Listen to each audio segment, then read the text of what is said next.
creating something that's futuristic looking? We talked about this in the back, and I think it's super relevant now. So as we talk about, Black history or what we taught is Black history, it's important to also talk about like Black futurism and what we want to see and bring and manifest into the future. So the industry needed change. I'm the vice president of the union, so they voted me to represent all of our players from the basketball side. So I speak. Thank you. And I've been doing that since I was about 22. I'm 28 now, so about 6 years. So I've been on a lot of Zoom calls. Yes, sir. But in the midst of that, you learn the intricacies of a business. You learn, how, things operate. You learn, how to build a brand. You learn how, the ins and outs of ultimately a billion-dollar industry. A lot of our players have complaints. A lot of our superstar players have had complaints throughout time. They've been mistreated. Like once they finish their deal or their contract, that they can't put out things as quickly as they need. Like they can't get them to their community or get them even to their family members. Like they don't own their IPs, so they have no say-so. They forced to renegotiate deals post being a superstar and generating this amount of revenue for a brand. And now they forced them to take this lesser deal now that they're no longer playing. And like, now it's just knocking them off. I'm like, I generated this amount of money for your company, and now you just doing me like this. Mm-hmm. There's a bunch of players that have this story, but they don't want to share it out loud because of the embarrassment they feel. Mm. But I'm like niggas need to hear this. Yeah. Because if I hear that story, that make me like weary of even signing up with you. They dangle the glamour of trying to make you a star. Like this is the package. They show you like, we'll put all the industry behind you to make you a star. From this brand to this brand to this brand, they all friends.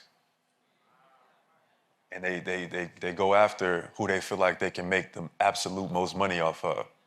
And they only offer these people you seeing on all the commercials, the people you seeing with these big deals, and you think they're using the machine to force them to be like an undeniable star. Their talent is already there, but now they're being globalized. Now they're being pushed.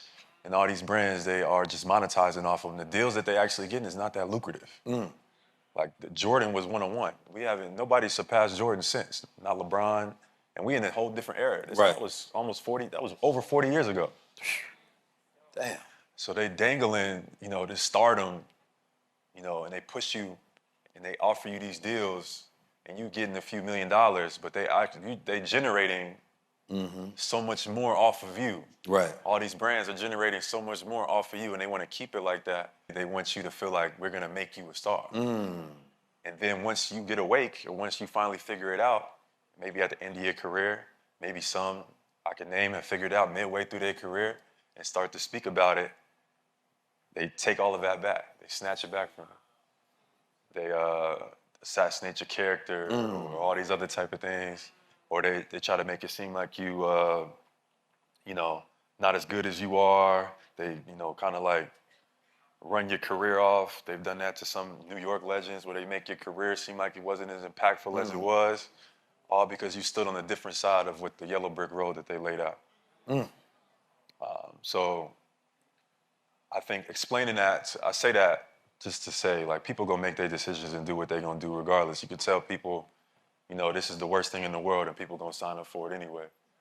But somebody's gonna listen, and somebody's a parent of our next generation of talent, of influencers, of entertainers, of athletes. Somebody's gonna pay attention and go about handling their journey a different way, and that's what I do it for. Make some noise, for sure, for sure.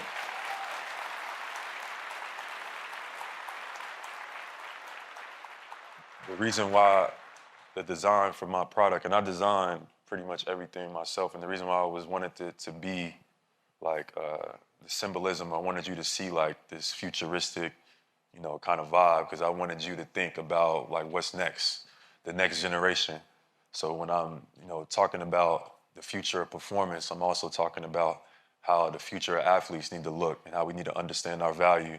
How we need to recognize what's being dangled in front of us and why, and being able to make decisions. Because I think nobody's been able to like break it down to the sense, but like, you know, as seeing those deals come across my table and I passed on them. Yeah. Like, because I was able to recognize, okay, they're trying to make me a part of their machine. And that's fine and all, but I don't want to be. Right. I feel you on that. I think when I listen to you, number one, it's a very high level of things that you're dealing with, and you're simplifying them just based on your values, right? This is what you want to give me, but I don't want it because I'm a man of values, right? A lot of people don't know what their values are until they test it, right? Most people can't name their top 5 core values, right? They don't know what they really stand for. So in those moments, if you don't know your value, then somebody else will tell you what your value is, right? And if you don't know your values, right, then you don't know when you're selling your soul. So your values keep you aligned with who you are so you don't feel shameful when you go home for making a decision that goes against your values. So what I hear ethics, right? I hear values, I hear virtue. I hear you think that I need significance through this deal, but I already know myself. And most of our culture is built off this aspirational obtaining of something to try to feed our ego, to make us feel more than what we are. Because if we grow up in a home to where we didn't get enough love and significance, then we look for that in accomplishments. We look for that in validation. We look for that in deals. We look for that in awards. We look for that in rewards. But when you know yourself, none of those things move you, right? And so when I'm listening to somebody whose psychology is aligned the right way. And most people, they have so many people around them that's telling you, no, take this. What's wrong with you? In a minute, I would have took that. Not me, I'm saying, they saying that. I would have turned Nike down too. I'm saying that from this position. That's very true. It's a whole industry around our athletes that is like built to just take advantage of them.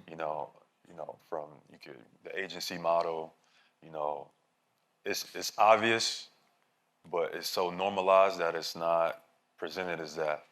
But like you said, a lot of times our athletes don't know that they're selling their soul in a sense, and that kind of has an abrasive kind of like way to say that, like selling your soul. But like the deals and things that they offer, a lot of them comes with you quieting your voice. Right. Like a lot of when you sign to these brands, that's one of the first things. Like if you say certain things, like we can terminate this deal at any given point. So like if I can't use my voice, then why the hell am I? What are we doing here? Right. You know what I mean? But that's like, to take any of these deals, you can't do anything controversial. That's the number one standard thing. And they decide what's controversial. And they decide, exactly, they decide what is controversial and what's not. It's not even like, it's like a feel for them. Right. Based upon what they feel from the company's ethics or whatever. You know what I mean? You could say whatever and they could just basically say that this is a little bit too controversial and we letting you go. Right. So Which they is want a method of control. So it's encouraged amongst our top athletes in order to acquire these endorsements to do nothing. You can't say anything. Be least controversial as possible. And we know that. This is not like this inside information. Maybe I'm just breaking it down from my view. But like, yeah, you can't say anything or you lose everything. You know what I mean? Now you take those are opportunities to start things, to fund things, to take care of your family, etc. So people look at it as like, I need to take these deals. So I can understand that to that degree as well. I'm not trying to, talk down on our brothers that had to do what they had to do. But I'm just making it aware to the people like what's going on.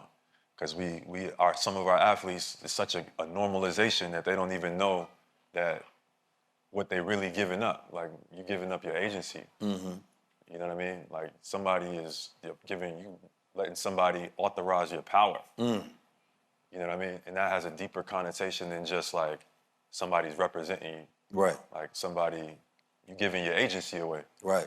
You know what I mean? So a lot of our star athletes and players and influencers, they don't even know that this is what a form of it looks like. You giving them your voice, or you compromising your voice for, these dollars. If you said it to them like that, cut and dry, maybe they would, maybe they Right. wouldn't.